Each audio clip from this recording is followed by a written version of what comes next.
Asumsi orang itu kan tidak bisa kita kontrol. Jangan sampai dia dapat berita sepenggal, berasumsi negatif kan nggak bagus.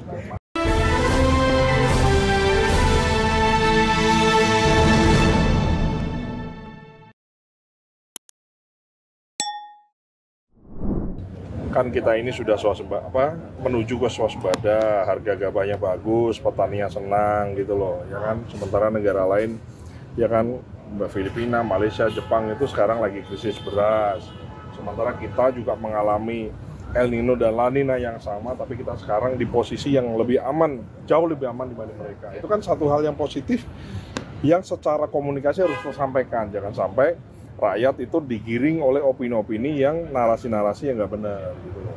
Itu salah satu kontribusi dari sektor saya sebagai Wakil Menteri Pertanian. Jangan kita kan banyak keberhasilan ya. Salah satunya paling kelihatan sekali adalah bagaimana pupuk lancar, itu rakyat happy. Saya bilang saya habis dari Kulon Progo, saya habis dari Bantul, saya habis dari Palembang, saya habis dari Sumatera Utara, saya habis keliling dari beberapa titik, Pak. Rakyat di bawah itu happy gitu loh, bahwa memang adalah ya kritik kita tidak artinya pemerintah tidak anti kritik bukan, tapi bahwa narasi kan juga harus dibangun dengan narasi yang baik. Jangan sampai opini orang itu berasumsi. Asumsi orang itu kan tidak bisa kita kontrol. Jangan sampai dia dapat berita sepenggal, berasumsi negatif kan nggak bagus. Maka tugas saya adalah bagaimana memperbaiki asumsi yang baik di masyarakat bawah ini, bagaimana bisa menular sebanyak mungkin. Nah itu kan sisi komunikasinya yang memang dari sisi kami, saya khususnya yang mengampu urusan pertanian, kita perbaiki. Gitu. Mas, apakah ini dipicu oleh itu tadi kritik dari media segala macam? Saya kira nggak ada masalah ya, kan orang semua bisa beropini dan lain-lain, kan nggak ada masalah. Cuman kalau kan gini, semua orang kan bisa beropini, ya kan, kecuali dia hate speech dan lain-lain, itu kan itu lain persoalan ya. Tapi semua orang kan punya kebebasan untuk mengungkapkan pendapatnya, apapun itu loh ya. Maka pemerintah juga punya hak jawab, punya hak untuk bersuara, menyuarakan yang realita yang kita kerjakan. Ya dong, kita prestasi, kita nggak impor beras, oke dong, gitu loh, ya kan. Kemudian harga gabahnya tinggi, petaninya panennya bagus karena pupuknya cukup, plus harga pembeliannya lebih tinggi, kan mereka semua happy, kan saya harus sampaikan bahwa itu betul dan nyata. Kalau ada 1-2 di sosial media petani yang belum dapat dibeli dengan harga yang sesuai, laporkan, kita insya Allah Bulog akan hadir, kita akan jemput gabah-gabah di pematang sawah, di jalan-jalan, kita jemput di situ, di sawah, bukan di tengah sawahnya ya, harus dibawa ke pinggir sawah, biaya transportnya ditanggung oleh Bulog. Gitu. Mas, evaluasi itu apakah karena juga banyak pernyataan pejabat publik yang blunder dalam beberapa waktu terakhir ini, Mas? Enggak.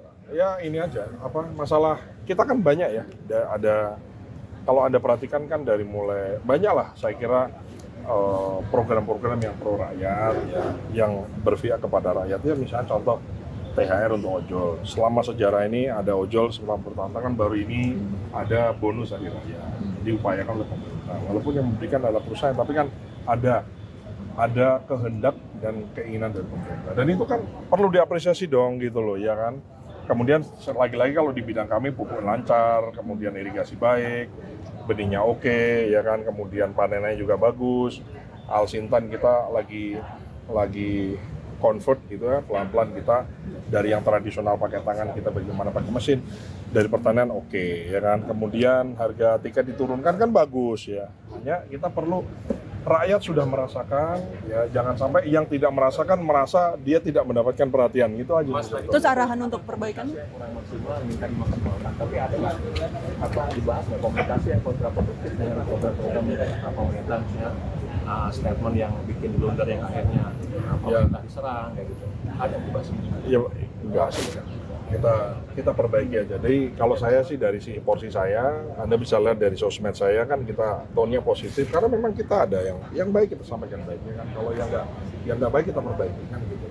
Bernegara kan tidak bisa 100% senang semua, 100% berhasil semua kan enggak. Pasti ada 1-2 pelan-pelan. Namanya pemerintahan Prabowo adalah kelanjutan dari pemerintahan sebelumnya yang sudah dibangun. Kan nggak mungkin negara ini dibangun dalam semalam kan, kita dibangun dari tahun 45 ya kan, ada perang-perangnya, ada konfliknya, ada perang saudaranya, ada pemberontakan dan seterusnya sampai dengan tahap ini. Nah, maka Ini kan dalam waktu berapa? 5 bulan ini kan lumayan lah ya, terobosan dari pemerintah udah banyak, ya kan ada Danantara mengkonsolidasi semua. Dengan semua pro dan kontranya kita bisa efisiensi yang sempat secara isu juga agak melenceng, kita perbaiki komunikasinya, akhirnya rakyat juga akhirnya paham gitu loh. Yang dimaksud dengan efisiensi itu apa dan seterusnya.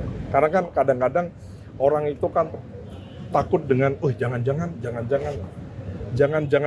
ini kan harus dihadapi, ya harus dihadapi. Makanya saya menghadapi Anda semua kan saya hadapi, ya kan.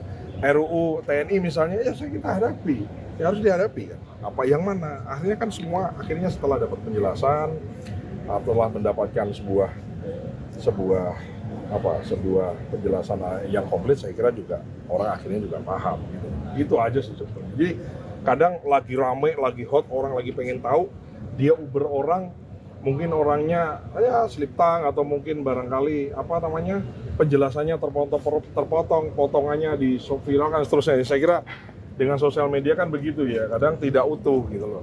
Nah, kita perlu penjelasan lebih utuh.